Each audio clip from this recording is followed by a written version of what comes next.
Malo tko zna koliko ljudske jajeta mogu biti korisne u kućanstvu i vrtu. Danas ću vam pokazati nekoliko praktičnih načina kako ih možete iskoristiti.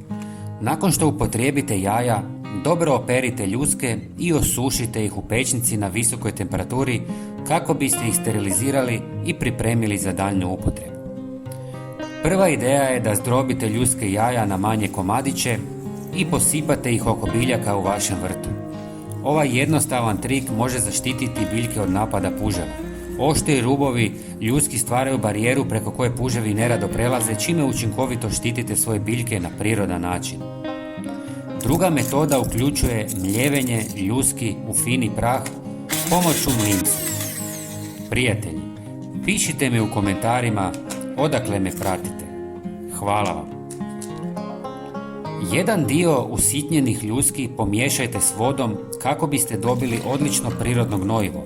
Ovaj pripravak bogat je kalcijem i idealan za biljke poput rajčica, paprika i tikvica jer pomaže u sprječavanju problema poput truleži plodova. Ljuske možete i otopiti u octu kako biste brže došli do kalcija. Preostali dio usitnjenih ljuski pomiješajte s malo deterdženta za suđe, sodom, bikarbonom ili soli i malo vode. Ova kombinacija stvara prirodni abraziv savršen za uklanjanje tvrdokornih mrlja i masnoća.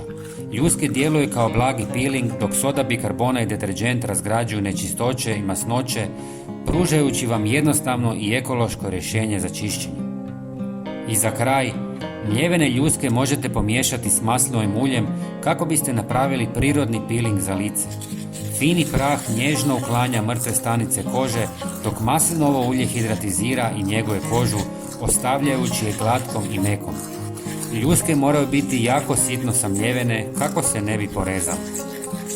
Ne zaboravite pogledati naš sljedeći video koji vas čeka na ekranu. Hvala vam na podršci i srdačan pozdrav!